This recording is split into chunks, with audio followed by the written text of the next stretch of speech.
Olá a todos, sejam muito bem-vindos a mais um Papo Reto com Cadu de Castro.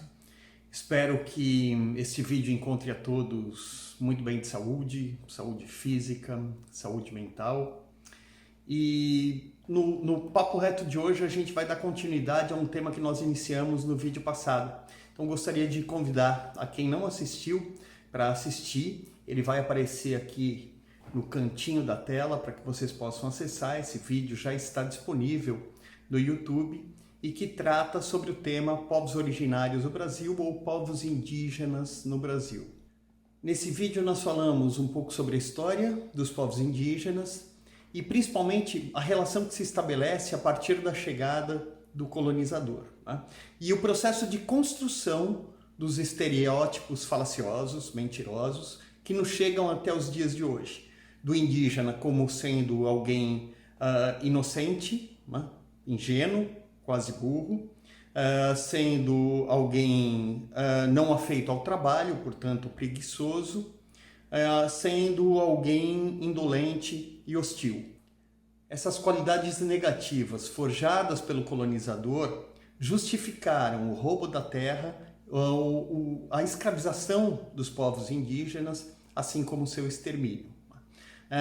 Hoje nós vamos falar um pouco sobre a diversidade cultural dos povos indígenas brasileiros, né?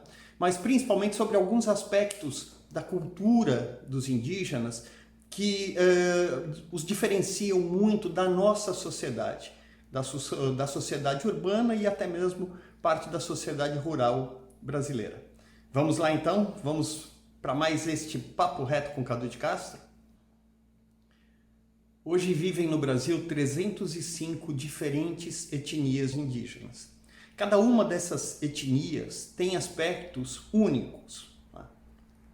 Por exemplo, cada povo tem uma cosmovisão ou cosmogonia, como chamamos, diferente do outro. O que seria isso? A sua visão de mundo. Então, como é que ele pensa, como é que ele acredita sobre a origem do universo e da vida, e que vai influenciar, inclusive, aspectos da sua vida cotidiana. E aí podemos incluir os aspectos religiosos de cada um desses povos também. Além disso, muitos deles falam línguas que são bastante diferentes entre si.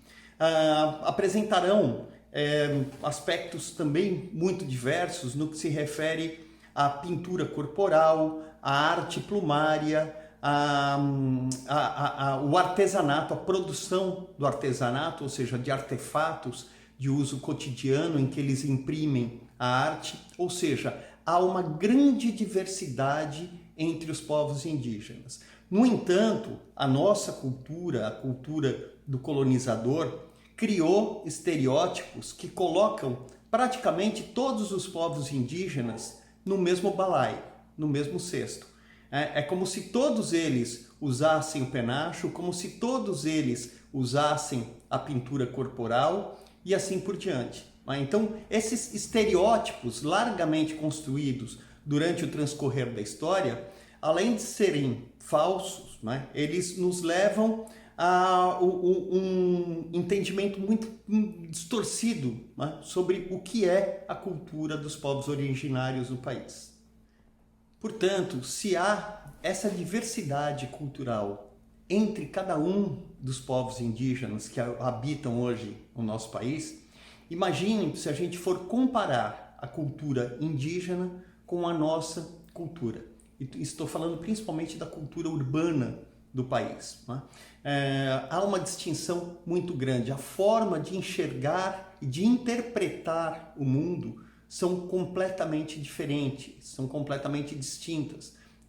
Isso é muito importante para nós analisarmos quando estudamos e quando queremos compreender melhor a história e a cultura dos povos indígenas. Um dos aspectos bastante relevantes que eu queria discutir neste vídeo de hoje seria sobre o conceito de prosperidade entre os povos indígenas e o conceito de prosperidade para nós, então, sociedade urbana. O que seria prosperidade para nós? Quando é que a gente diz que alguém é próspero?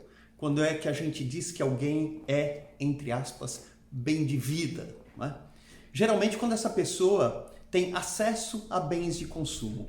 Por exemplo, quando dirige um bom carro, quando mora numa casa bonita, grande, quando se veste muito bem, quando viaja para o exterior e assim por diante. Então há uma série de signos, né? Uma série de critérios que nós utilizamos para definir se a pessoa é bem de vida. E é muito interessante que muitas vezes a gente ouve falar fulano é muito bem de vida, e de modo geral, eu digo isso, né, como sociedade, as pessoas muito pouco ou nada avaliam como é as relações familiares daquela pessoa, como é a relação de amizade daquela pessoa, como é que essa pessoa de fato vive. Ela tem uma vida satisfatória, ela tem uma vida adequada, ela tem uma vida sem estresse, uma vida em que ela constrói boas relações, né? Ela vive bem de fato ou apenas ostenta uma vida boa por intermédio daquilo que ela tem condição de consumir e de mostrar para os outros. O conceito de prosperidade para os povos indígenas é bastante distinto do nosso. O que seria prosperidade para eles, né? Antes de tudo, preservar as tradições. Ora, e o que seria preservar as suas tradições? Primeiramente, quando a gente fala em preservação de tradição, a gente tem que pensar num primeiro aspecto, que seria a preservação do seu território. A relação dos povos indígenas com o território, ela é muito intensa. Ela é uma relação muito rica e muito importante, né? O território indígena, ele guarda lugares que são sagrados para esses povos. Portanto, quando eles são tirados do seu território, e isso aconteceu, né, de forma repetida na história do nosso país e continua acontecendo, infelizmente, eles perdem muitas das suas próprias referências culturais. Por exemplo, ano passado eu realizei um trabalho com os Macuxi na terra indígena Raposa Serra do Sol, na região de Roraima, na Amazônia caribenha, né? Existem vários locais, como um lago chamado Lago Caracaranã, que são sagrados para o povo, né? O lago, ele é morada de várias entidades, de vários seres que fazem parte da cosmogonia dos Macuxi que vivem naquela região. Portanto, quando eles foram tirados de lá, eles perderam todas essas referências, não é? Por sorte, em 2012, houve a homologação das terras e eles retomaram aquele território, que hoje, inclusive, é um espaço, um centro cultural de encontro dos povos que vivem ali na Raposa Serra do Sol. A preservação do território indígena permite que ele mantenha a sua vida mais próximo da tradicional. Por exemplo, com um território adequado, ele consegue pescar, ele consegue plantar, ele consegue coletar aquilo que ele precisa, mas seja para o alimento, seja para a produção de artefatos, de artesanato, e ele consegue plantar também, né? Ou seja, ele consegue manter os cultivos tradicionais do seu povo. Portanto, o território é algo importantíssimo quando a gente fala em prosperidade para os povos indígenas. É por intermédio do território que as tradições também são mantidas. Os guaranis da terra indígena do Rio Silveiras, localizada no litoral de São Paulo, eles têm um território que gira em torno de 950 hectares, onde vivem em torno de 550 indivíduos. E nesse local eles conseguem caçar, plantar, coletar, pescar. Portanto, conseguem preservar, né, o seu modo de vida tradicional. E para os guaranis, para o povo guarani, existe um conceito filosófico que é extremamente aprofundado, confesso que de tão aprofundado é um pouco difícil até para nós não indígenas compreendermos, mas chamado de Tecoporã, que significa, em Guarani, é o viver bem. O viver bem em Guarani ele parte do pressuposto de que você deve estabelecer relações harmônicas com tudo aquilo a que você pertence, ou seja, você é parte da natureza. Portanto, você deve estabelecer relações harmônicas com a floresta, com os rios, com os animais e, claro, com o seu próximo. Portanto, o Tecó Porã é o significado máximo da prosperidade para o Guarani, ou seja, é o viver bem. Então, é esse o sentido de prosperidade para os povos guaranis. E claro, como eu disse, quando vivem em área que permite que eles mantenham as atividades tradicionais, é muito mais fácil de se conseguir estabelecer o Tecó Porã. No entanto, os povos guaranis sofreram o desterro por vários séculos. Há muitas aldeias guaranis que são localizadas em centros urbanos. Por exemplo, a cidade de São Paulo, apesar de pouca gente saber, mas ela possui várias aldeias, são todas elas guaranis.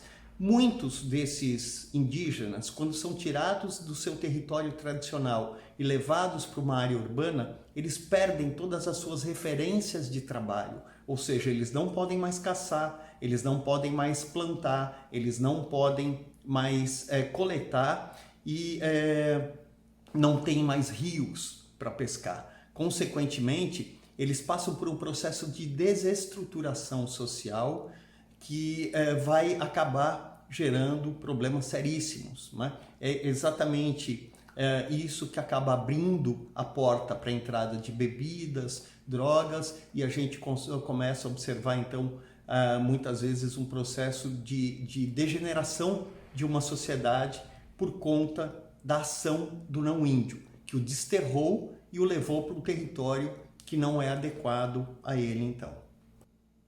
Estudos apontam que as regiões com maior biodiversidade preservada da Amazônia são terras indígenas. Isto é, os indígenas mantêm uma relação harmoniosa e sustentável com o ambiente natural.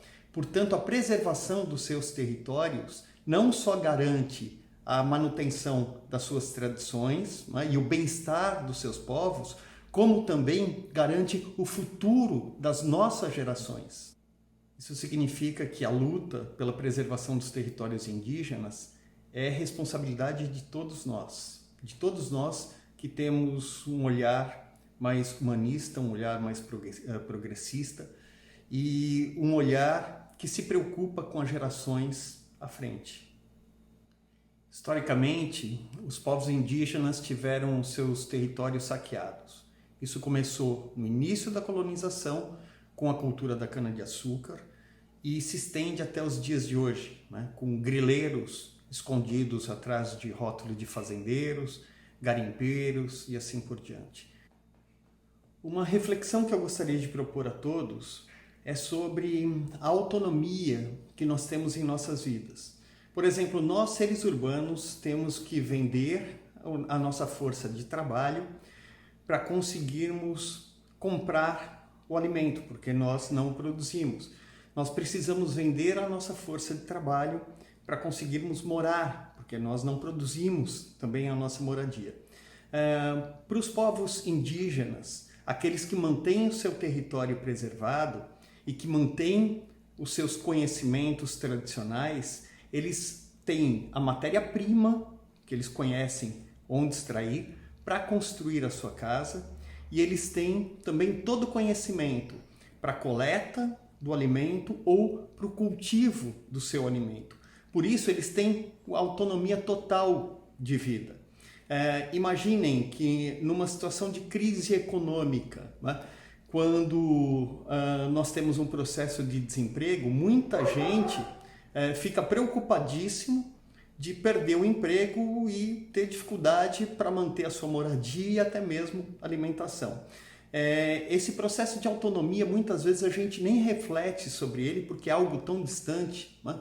Mas não para os povos indígenas. Portanto, o território, mais uma vez, é essencial, é imprescindível para que eles preservem o seu bem-estar, para que eles preservem os seus modos de vida e principalmente a autonomia. A luta pelo território é a luta pela sobrevivência dos povos indígenas no Brasil. O governo federal reproduz o discurso de integração desses povos. Por trás dessa falácia da integração está a ideia de tirar os povos indígenas dos seus territórios originais e levá-los para áreas urbanas, integrando-os assim à nossa sociedade. Sabemos que o resultado disso é catastrófico. Essas pessoas que são levadas às áreas urbanas, de modo geral, passam a viver em áreas de favelização, perdem as suas referências culturais e se desestruturam socialmente. Hoje a gente fica por aqui. Eu deixo a vocês a reflexão sobre esse sentido de prosperidade. Acho que principalmente neste momento de isolamento que nós vivemos, é muito importante a gente pensar sobre o que é de fato essencial para a gente, o que é importante, né? É o que consumimos, né? De que vale tantas coisas que nós temos num momento como este, tá joia? Então, fica essa reflexão. Encontro vocês no próximo vídeo. Espero que todos bem, saudáveis, mantenham o isolamento, acreditem na ciência e até a próxima.